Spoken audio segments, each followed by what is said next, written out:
Hey there, everybody. Welcome back to 5 Minute Gaming News, the show that might be 5 minutes.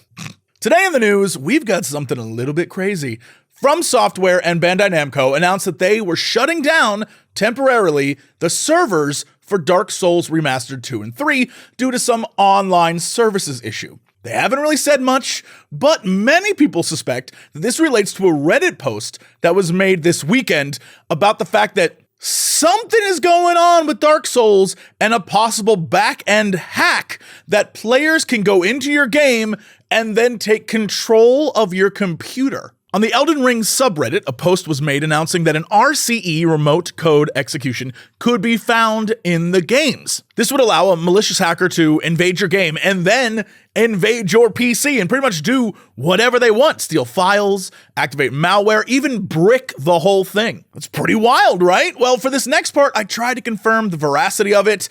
I did my research. I looked in, but it involves a stream and a streamer on stream, and you know how streams be, it could be fake. However, what happened was, during a live stream of Dark Souls, a Twitch streamer had this hack happen to them on stream.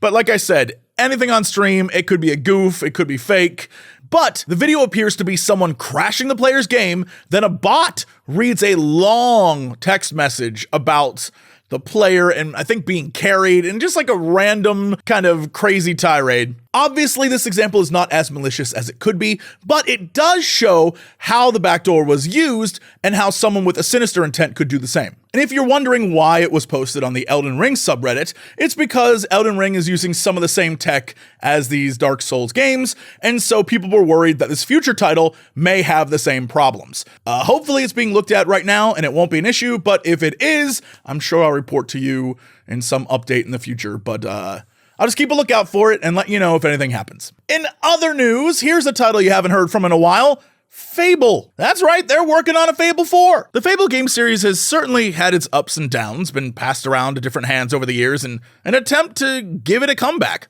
Currently, the developer working on it is Playground Games, one of the Xbox Studios devs that's put in plenty of work on the Forza franchise. To add to that, it looks like Toby Hines has been brought on as character lead. You'll recognize Toby Hines from Sea of Thieves and the upcoming Everwild. What does that mean for Fable 4? Well, I mean, who knows? It's been rumored to have been in development for a long time, and I would wager we're still at least 2 years away, but it's nice to get some news, and I think a lot of us remember the good times we had with Fable 1 and Fable 2, and even Fable 3. Look, I'm gonna say it, and even Fable 3. And I am excited to see what they do with 4, and I hope it's a return to form and we get some really good storytelling out of them. So fingers crossed. And our last bit of news today is in fact my favorite story of, I'm gonna say the week. And the week hasn't even happened yet. I love it that much. Famed creator of Final Fantasy, Hironobu Sakaguchi, has been playing Final Fantasy XIV and loving it. He blew through the story. He's been tweeting up a storm about it. It's very cute. It's super charming. It makes my heart smile. But that's not the news story. The news is that this man has taken to using the auction house and his Twitter to create crafted clothing at premium prices under the brand name SAKKAGUCCI. That's right.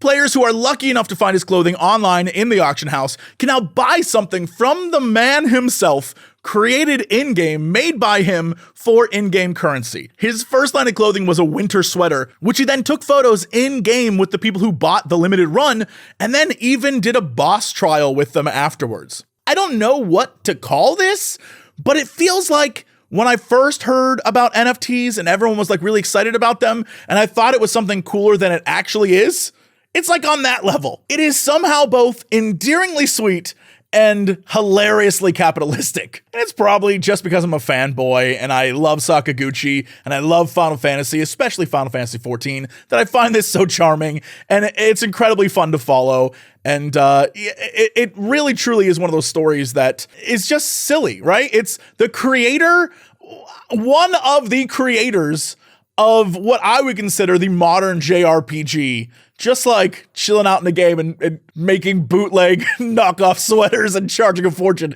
It's just ridiculous, and I love every bit of it. Anyway, that's it for 5 Minute Gaming News. Thank you so much for tuning in. We'll be back tomorrow with another episode. I'll see you then.